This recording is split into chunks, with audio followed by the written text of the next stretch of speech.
Well, good afternoon, everybody. I'm Kent Smith here with my co-host Andy Hodges, both of us from allHOGS.com.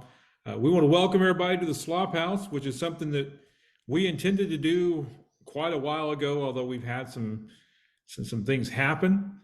As Andy can probably tell, I am not at my house where I had just finished building a nice set. My wife had just put in. I got a football that's signed by the last Southwest Conference team that Arkansas ever had. It was in the background. None of that's here. Had a bit of a house fire. So I am here with you wearing one of my three shirts that I have available to me in a home that's not mine. But we're going to do the best we can. At least you And get it wasn't, okay? and it just FYI for everybody, it wasn't one of the kids that created the fire. No, it was my fault. I I may have mishandled some French fries. Was busy grilling. Okay. Here's the funny thing. I've got, I don't know, all through high school and a good part of college, worked in fast food, fried a lot of fries. And, that particular day, stepped out to do a little, flip the burgers while the grease was heating up and came back and the grease had definitely heated up. I heard my son yelling, fire, fire, fire from in the house. And, it burned up part of the kitchen. But the rest of the house was, for the most part untouched. The problem is the smoke damage. So everything that I owned that was made of, any kind of cloth whatsoever had to be thrown out, hence, the lack of clothes. And we are out for, it's something that I thought could be done in maybe a month. We're out for, at least, around 3 months. So here I am, you know, at least I have something in the back. Pretty happy to have that. And we're just going to lean on Andy's background. He's got a nice decorated background over there. That's why you pay those exorbitant insurance rates. Here's why we're doing this today. It's, while we're filming this, it's July 5th. This is the part of the year that is not the easiest to write about. There's not a lot that goes on. There's a lot of sitting and waiting for the SEC media days to come around. So you have to sit down and try to come up with some creative things to write about. And you throw out a lot of just really ridiculous, borderline dumb ideas during this time of year. And one of the ones I was playing around with, and we may do an episode about it anyway, was I wanted to go back through and look at the best team from each of the past 5 decades and rank them according to the highest grossing movie of that year. Yeah, Andy's having to do a lot of math right here. 20s, Okay, so you're trying to get this 2000s, in my 90s, 80s. lifetime. I got it. Okay. So in doing that, it wasn't hard to figure out who the best team was from, this decade, from the 90s, from the teens, from the 2000s, all that. Those were pretty cut and dry. But then I got to the 1980s, which is, this is where Andy and I separate. The 1980s, the late 1980s, is where my football consciousness begins. The earliest thing I can remember is my parents taking me to the Houston game, the Andre Ware game, which we'll get into here in a little bit, in 1988. That's where I begin. And so Andy and I get into a lot of arguments because Andy is from back in the day when Texas was good at football. Most of my lifetime, Texas has been very bad at football. And we were talking when we were kind of getting ready for this segment, we were talking about how these 4-7 and 5-6 Texas teams were giving Arkansas a hard time in those last two glory years that they had under Ken Hatfield. And so for most of my life, Texas has been just terrible at football. They had that little short bump under Matt Brown or whatever, but for the most part, they've been pretty bad. And Andy is from the days where they were apparently good, back when, they were just a bunch of little bitty tiny white guys running on the field. And so he comes from a very different formative perspective. So we have a lot of arguments over that. But right here in the 1980s, this is where I guess Andy's strongest memory years kind of begin to get toward the end, and my beginning begins. This is where we meet. And so we have there's three teams we're going to talk about. Ken Hatfield had 3-10-2 teams. One was in 85, then we had 88, and we had 89. I have no recollection of 85. 85 was Transformers and G.I. Joe for me. Andy apparently does. Yeah. All I know is research, from that year, so I don't have a lot of perspective. But we're going to figure out who the best team was from that decade. Of those 3-10-2 teams, who was the best? Andy remembers it. I don't. I vaguely remember walking into my grandfather's house after church one day, and this is when they used to have the coaches show on, and I remember Ken Hatfield saying, "Jesus wept," and I don't know why I remember it. It was just odd to me. I don't know what happened. I've since learned that I think they lost to Texas or something like that, which. Yeah, that was the play where Arkansas just in 87, where Arkansas just completely mismanaged the end of the clock, the end of a game. Mismanaged it about every way known to mankind, including Texas has no timeouts. Arkansas is on defense. Texas is driving down. They are down to the last 15. The clock is ticking down at War Memorial Stadium. 15, 14, 13, 12, 11, 10. Arkansas takes a timeout. Are you kidding me? Wait, they called a timeout as time was running out on Texas? Yes. So was Texas even up to the line at this point? No. Okay. And ostensibly, what the later excuse was that they wanted to make sure their linebackers formation and their understanding was set on defense. Okay, my argument at the time, and I was writing for the Dallas Times-Herald at the time, my argument at the time was, in that situation, you just roll with what you got, because the worst case scenario is the worst case scenario. You calling timeout's going to let them set up some kind of play to run in the end zone. And you're much better off trusting that Fred Akers is going to screw it up on the Texas sideline more than Ken Hatfield might on the Arkansas sideline. So you just let Fred mess it up. No, Arkansas calls timeout. And I know a lot of us standing down on the sidelines at War Memorial Stadium waiting on the game to end. We're like, what? In the media, we're yelling at the Arkansas coaches, what are you doing? Because that made no sense. You've got players yelling at the coach, what are you doing?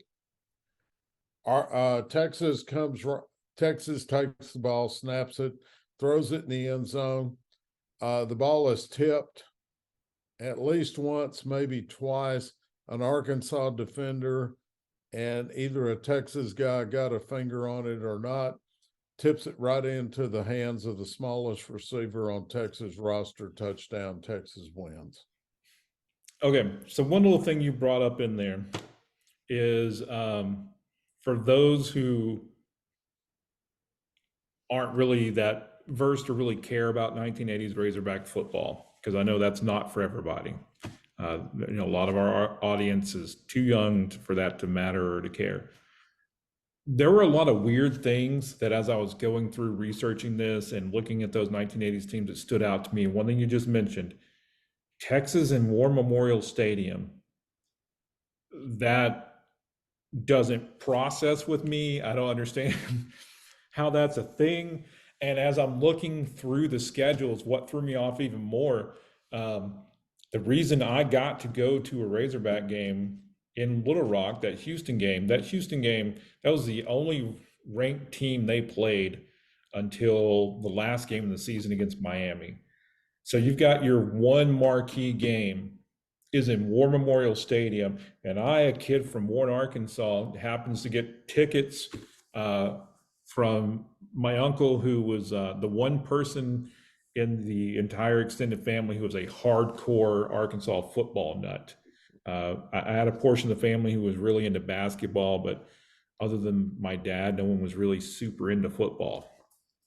But got to go to that game in War Memorial Stadium, and that should not have been there. And as I was going through the schedule, there were 4 games in 1988 at War Memorial Stadium, and they were the better games. And then on top of that, this is a 10-2 team. The games that I saw in Fayetteville, they couldn't draw a house. I was looking at first, they were playing in front of 40, I think one game was 41,000, another game was 42 or 43,000. And I was like, wow, maybe that's why they're not playing up there. It's such a tiny stadium. And then I got down to a game where they played Texas A&M up there and saw it was like 53,000 or something that were there. Still small, especially by the standards of today and being in the SEC. But they couldn't fill the stadium by a lot.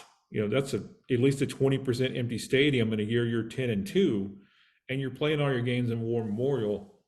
What the heck was going on then? Why couldn't they fill the stadium, and why are they in Little Rock? Very simple. They could fill the stadium in Little Rock where they couldn't in Fayetteville, because Fayetteville was not very easy to get to in those days. They did not open the interstate until 1998. So you had to drive a 2-lane highway. You had 2 options. Both of them were 2-lane. The pig trail that came up a little bit east of Fayetteville, and then you had Highway 71 out of Alma that came up through Mountainburg, West Fork, Winslow, all these small towns. And you had to slow down for every town because every one of them had speed traps on game days. So you had to slow down. I have been in the car and it taken 3.5 hours to get from Alma to Fayetteville because of traffic and weather and everything else. I mean, Fayetteville was very, very hard to get to. And they didn't have games late at night. They didn't have permanent lighting put in until the 90s. They had temporary. Wait, what? They didn't have permanent lighting in Razorback Stadium until the 90s. Correct. They had temporary lights that were brought in on poles that they would, lift up, shine the lights, fold down, take off on a little trailer. I'm trying to think back. My first game in Fayetteville, which we didn't get to go to many games because, one, it was a very, there was a huge investment to go to a Razorback game in Fayetteville when you were coming from Warren. And back then, just getting to Conway was a 2.5-hour drive. Mm-hmm. It's a lot better now, but it took forever to get up there. You had to stay the night. There was no coming home. And the first game I remember, it's the game I got the football at. It was signed by everybody from that last Southwest Conference team. They had a quarterback named Jason Allen, I think was his name. And they were playing Southwest Louisiana or something like that. But I remember that being a night game because they took, my mother had signed me up for the Junior Razorback Club, and they took us over there and we did all these different activities, throwing the football and all this stuff, and ended up getting the football there. and then coming back and sitting on some, I, man, is it, trying to think. It's the end zone that's over by where South end zone had it's temporary over by where the seating. track area is now. Yeah, Because there was the just grass south field end. back behind there, and we would walk. They had just temporary bleachers set up there, and we would walk back behind it and do all those games and stuff. Yeah, that was the infamous south end zone where it was always temporary seating. And what they did for football games at the time, Baum Walker Stadium had not been built. They played baseball games at George Cole Field, which was okay. Back in the days, it was two Steve Cox punts, two Steve Little punts from the football field going down. Really? Used to stand So at the south end. over where Bogle Park is now, maybe? No, it's over where the football center is, football practice fields are. They Except had it it wasn't squeezed that. in there. Huh? They had it just squeezed in there. Yeah. That's not a lot of space. Well, Razorback Stadium didn't come down that far. That's true. Now the thing about it, yeah, you're right. Yeah, there The was just grass stand back behind there. stopped. The stand stopped at the end line in the end zone. And then for football games, they would hook tractors onto the bleachers at George Cole Field and drag them up to Razorback Stadium and drag them in the south end zone and align them for people to sit on for the ball games in Fayetteville. And of course, north end zone had no seating after they built the Broyle Center in the mid 70s when back in my college days. And they built that. Until then, they had a grass field up there, which is where the kids could sit for, I believe it was a quarter back in the 60s and stuff. And parents, this is how different our times are. Parents would just turn the kids loose, give us a couple of quarters, say, here, go, don't bother us till after the game. Oh, that Houston game in Little Rock. Um, Me and my cousin, and my cousin was only a couple years older than me, and I was 9. Yeah, I was either 9 or I just turned 10 at that game. We sat by ourselves in the end zone at War Memorial Stadium for that game. My parents walked us to our seat, and we're like, okay, you're here. We're gonna go sit, over toward the 50-yard line because that's where our seats were because they couldn't get seats together. And that was it. But it was a different time. Yeah. Like you I mean, can't do that now. no, Like the other I day, wouldn't do that with my kids now, but they certainly did with us. They just kind of sort of turned us loose and we ran wild like banshees. It's a wonder we didn't die or get thrown in jail or stuff for the stuff we did. But I mean, we'd even get in Fayetteville games, we'd go hang out over at Barnhill Arena back then, where the football offices were back in those days. And Coach Broyles would catch us, say, you boys don't need to be down here. You boys don't need to be hanging around down here. We're hanging around in the Razorback locker room. yeah, and now there's basically no way that a kid could meet an Arkansas coach for the most part. Like we technically have access to those guys, but it's hard. It's really hard to go see a coach or even, get a coach on a phone or anything. It's a very, very different time now versus what it was then. We had their home phone numbers back then. Yeah, I Look, couldn't imagine that now. they were listed in the phone book. Oh, that's something that I tell my kids about that, and they are so creeped out by the idea that there was a book that everyone had that had everyone's address and their phone number, and that kids, when you turn like 13, the big deal was you got your own phone if you were really lucky, and then the address to this young teenager was also in the phone book and a way to just call them up. Well, in Warren, we knew where everybody lived anyway. I mean, the housing addition where you lived wasn't built till I was in high school. Hmm. So it was just open fields back there. We knew where everybody lived anyway. But back to what you're saying, in the 80s, that's exactly why they played 4 games a year in Little Rock. They had the biggest games in Little Rock, preferably at night. And back then they started at 8 o'clock at night. So yeah, that just, I don't know, that just threw me off. People get really, really frustrated that there's a game in Little Rock now. And they just throw whatever, like this year, it's Western Carolina at 3 o'clock on like the doorstep of August. Just sounds miserable. And they're like, let's get it over with. Let's get it out of the way. Let's not let us affect recruiting.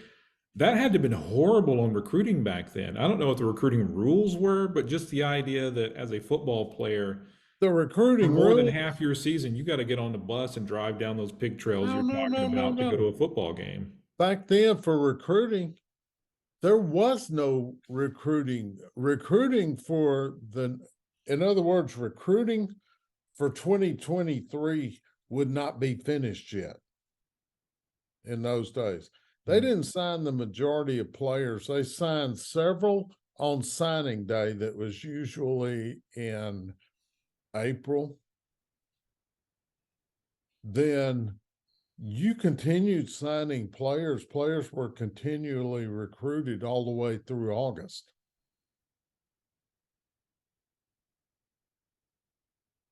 So I'm just picturing, like, I'm trying to think what it would be like as a player, and they're like, hey, come up here to this university, and you're going to get to play 3 games on campus in front of your buddies, and then the rest of the time, you got to load up on a bus and play a road game, basically.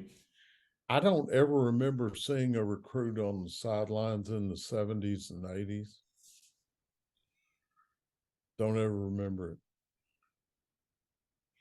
So, well, I guess they got decent players. I mean, the weakness of the schedule wasn't the only reason why they were going 10-2 during the 80s. Southwest Conference was down too. Yeah.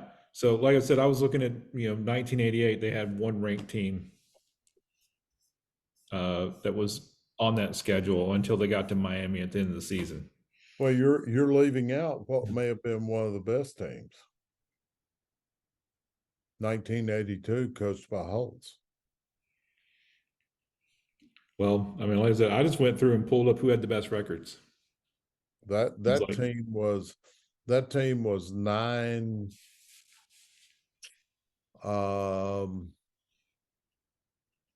See, they had the tie with SMU at Texas Stadium. They lost to Texas, and they were 8-3 and 9-3. The math doesn't work out. 8-3-1. And they actually beat SMU, except got hosed on an official's call. After they got hosed on the official's call, they had no interest in going to Texas and playing the Longhorns the next week and got stomped in Texas.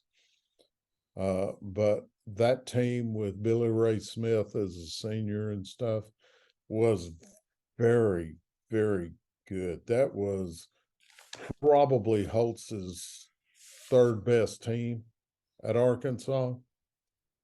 And he had a team that was very veteran, very seasoned, had some issues at quarterback, kept getting them hurt. And remember, SMU was in its heyday back then. That season was the year SMU probably should have won the national championship. And Arkansas should have beaten them, had them beaten until an official's call on a pass interference, a phantom pass interference. it was pass interference against the SMU guy, and the official called it against Arkansas. And it just so happened to be an SMU graduate who was officiating the game and threw the flag. So figure that out. How did that happen? That sounds like the story for every Arkansas game. Not gonna Arkansas has never lost a game. I will state for the record right now, with all the Razorback stuff going on back there, my helmet and everything else, Arkansas has never lost a game. We have gotten hosed by the officials or ran out of time. 83 was a confusing mess. 84, Hatfield put it together. How he got that team to a bowl game, I don't know. Beyond me. How he put that team together, and then along came 85. And all of a sudden, 85, I think I wrote and said they pulled lightning out of a bottle that year to pull that kind of record with that team. So to put that in perspective, 85, they're number 4 in the country. Mm-hmm. They play against from what I could tell, is one of the few decent Texas teams during the 80s. They were 8-4. It wasn't a losing record. They lose to Texas in a bit of an upset. And then they get beat by A&M 10-6. End up in the Holiday Bowl against an unranked Arizona State team, or at least the Arizona State team ended unranked. I don't know if they were ranked at that point. Win 18-17. Yeah, on a field goal by Kendall Trainer at the end. We deal with Kevin Trainer, his brother, who is in the athletic department here.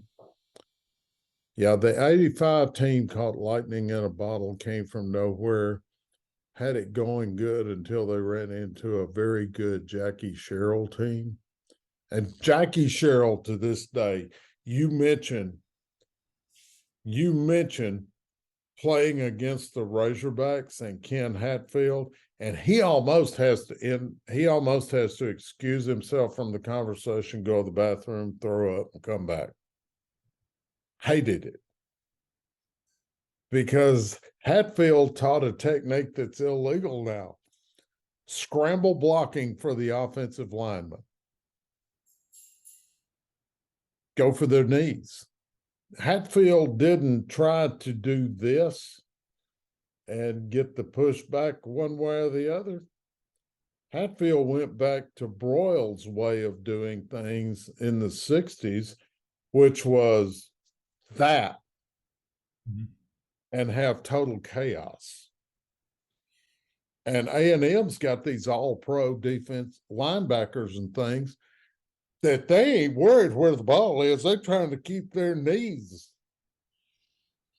in place. Keep these guys off their knees and stuff. So A&M, when A&M got a chance to beat them, they could, but Jackie Sherrill hated playing against them. But yeah, Arkansas ran into a buzzsaw. And that set up expectations that were probably a little unrealistic for 86. And that team. They probably had some unrealistic expectations for the 86 season. Kind of a Houston Nut situation. Yeah.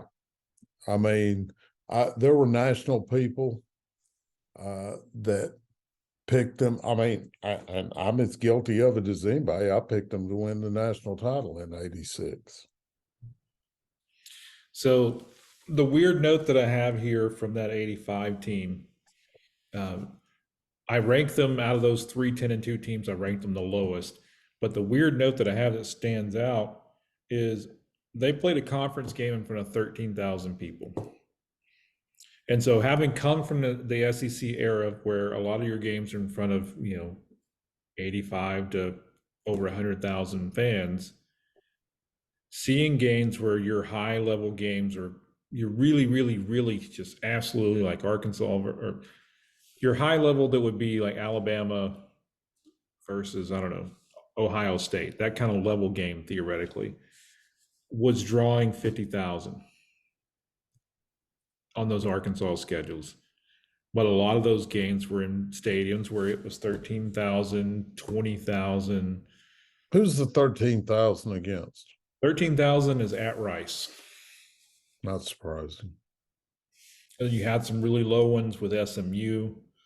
Um, most of the big games where you could tell that it was, you know, against a decent team, Arkansas played in, you're in the low to mid 40s. I remember going to an SMU Houston game in 82, I guess it was, when both these teams were very, very good. Houston was good then, SMU was good. The total attendance the total attendance for that game in Texas Stadium, home of your Dallas Cowboys, was 6,500 people, which is counting the bands and cheerleaders. Which is crazy. Like my daughter's high school, they average like over 7,000 at their games. Yeah. I mean, it was pathetic even by the standards then for Texas high schools.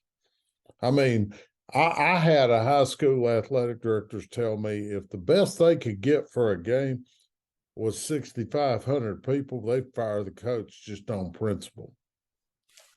Anyway, the 85 team, yeah, set up the unrealistic expectations for 86, 86.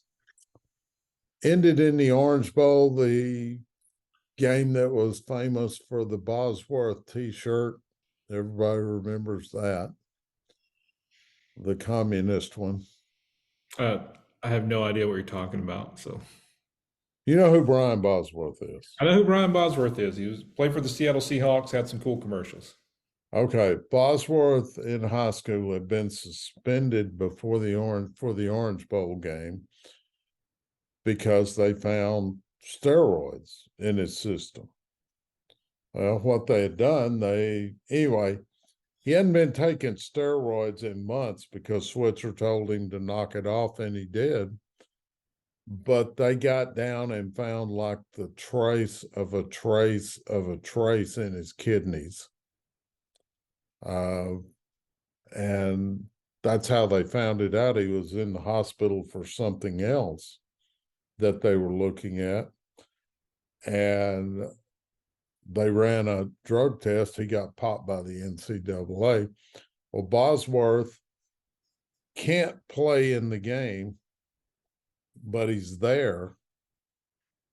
And he puts this t-shirt on that Switzer had no idea was going to do. And it says, it has NCAA, and under it, it has National Communist Against Athletes. Well, NBC puts it on live national television.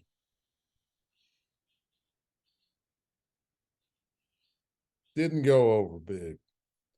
That's how he became a draft pick of the Seattle Seahawks, because he had to go supplemental NFL draft a year early from Oklahoma. That's how he ended there. But everybody kind of knew what was coming because Switzer was looking for payback from the Orange Bowl after the 77 season. And he ran it up. If Arkansas was in the Orange Bowl under Hatfield? No, under Holtz. Oh, I didn't realize we'd gone back in time. Yeah, but they were under Hatfield too. I thought Hatfield only went to the Holiday Bowl and the Cotton Bowl. No, Hatfield went to the Holiday, the Cotton Bowl. No, we went to the Cotton Bowl back-to-back years. Those are the two that I Went to the Cotton Bowl twice, the Holiday Bowl. Well, I can't remember all the bowl games that Ken went to, but he went to the Orange Bowl in 86. or after the 86 season. They had a bowl game in 87. They played Georgia one year. Where was the Georgia one? Liberty Bowl. Yeah, that's when David Basil, they played Auburn too, and David Basil got to tackle Bo Jackson. That's who it was. So, one of the other takeaways that I had, that group that was kind of the really good group toward the end of the 80s as Arkansas was getting ready to go in the SEC. They were 0-5 against ranked teams outside of the Southwest Conference. Those teams included, I remember the Tennessee game. I watched that one through the window of Foot Locker in the Pines Mall while my mother was shopping. Uh, and then let's see, they had the Georgia game, and then they played Miami twice. And then let's see, I'm missing one. Oh, UCLA in the Cotton Bowl, the Troy Aikman game. Yeah, So that was a rather forgettable game because it was so cold. so even though Arkansas was 10-2 and 10-2 and they were really rolling at that time, to me, when I look at the teams they lost to, if you put that team in the SEC, it's still the same standard SEC team that we're used to seeing. They would beat Ole Miss, and it would be a bad Ole Miss team, and it'd be close games, and then they would get beat in these other games against ranked teams. Well, the difference was there was no Alabama in the Southwest Conference in the 80s. There was no Georgia Southwest Conference in those days. Anyway, they played Georgia, and then they had the back-to-back Cotton Bowl runs against UCLA and the game against Tennessee that Arkansas clearly should have won. Quinn Grovey had the flu both years for the Cotton Bowl. Nobody's figured that out yet. I asked Quinn if he can go back to Dallas now without getting the flu.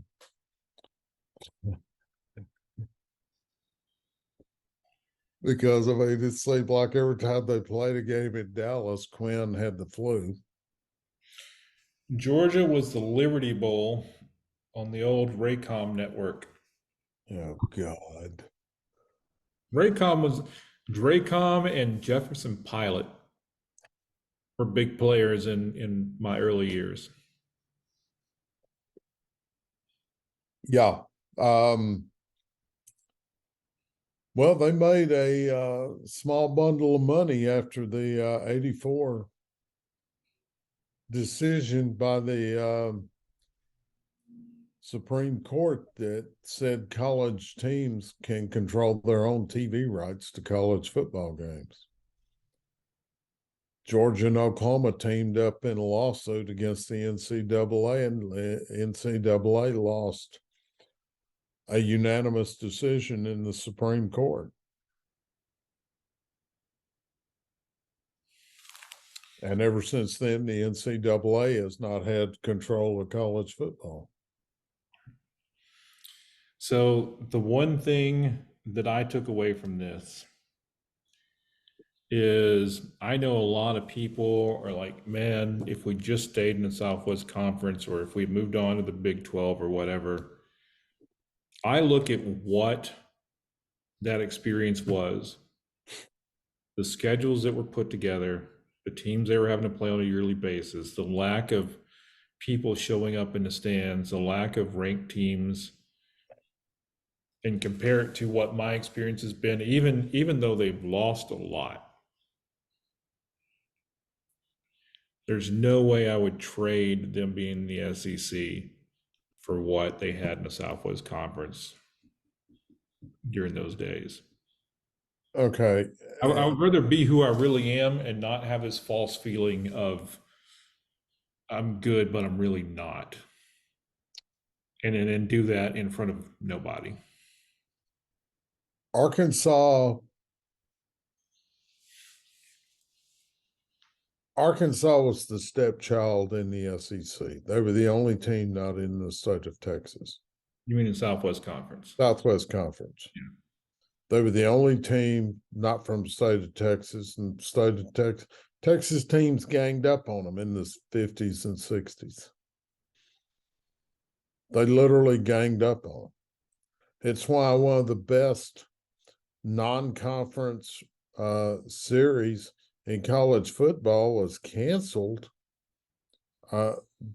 because that is the level at which Arkansas and Ole Miss were playing games in the 50s and 60s. It was close to rivaling Texas, Oklahoma, Auburn, Alabama, those rivalries. Well, Frank Broyles didn't want to mess with it because his main deal was beating all those Texas teams. Didn't matter if he beat Ole Miss middle of the season. If he didn't beat those Texas teams, he wasn't going to be playing in December. And that was a huge check. That was a huge deal for the revenue of the University of Arkansas back then. Because remember, they weren't getting any from the NCAA basketball. Because they weren't any good back then. Baseball was insignificant, and there was no women's sports. Well, I know they didn't have as much. They weren't on TV as much. Yeah. And then you're definitely playing in, you're playing in front of crowds that are half the size of what they're playing in front of now. But I mean, Frank knew, and then he got wind that athletic directors from the Southwest Conference and from the Big Eight had met secretly in Oklahoma City, and Arkansas was not invited to the meeting. And that signaled to Frank that he wasn't going to be asked to join the party when they merged, which is essentially what became the Big 12. And there wasn't going to be a Texas governor to force some political clout to drag in Arkansas Right. like they did Baylor. At that time, no. I mean, you didn't have anybody to carry Arkansas's water in those conversations. So Frank and Roy Kramer knew each other, had the head of the SEC, and Roy Kramer had a problem that the SEC basketball tournament, men's basketball tournament, was held in Birmingham, Alabama every year. And Kentucky fans were the only ones that showed up. Mm-hmm. It was a 90% Kentucky Blue attendance. Which is what I remember the Southwest Conference tournament being too. The whole Barnhill South thing at Reunion Arena in Dallas. Yeah. Well, Kramer needed somebody to come in for basketball for Kentucky to have some competition. So Kramer reached out to Broyles. Arkansas got the SEC invitation because of basketball, not football. Thank you, Nolan Richardson. Exactly. Arkansas got into the SEC because of basketball, not football. If football had been the sole determining factor, the SEC didn't need Arkansas. If Arkansas had been included in the merger plan of the Southwest Conference and the Big Eight, they probably would have gone with that. We're almost out of time. I will say the lesson that I got from this, from digging into all this, good thing they didn't, especially with everything that's unfolded since. I mean, it is what it is. We don't know how history would have played out with different set of circumstances. But a lot of years, I think Arkansas would have had a better shot at winning playing in the Big 12. So A they lot go. of other years, they wouldn't.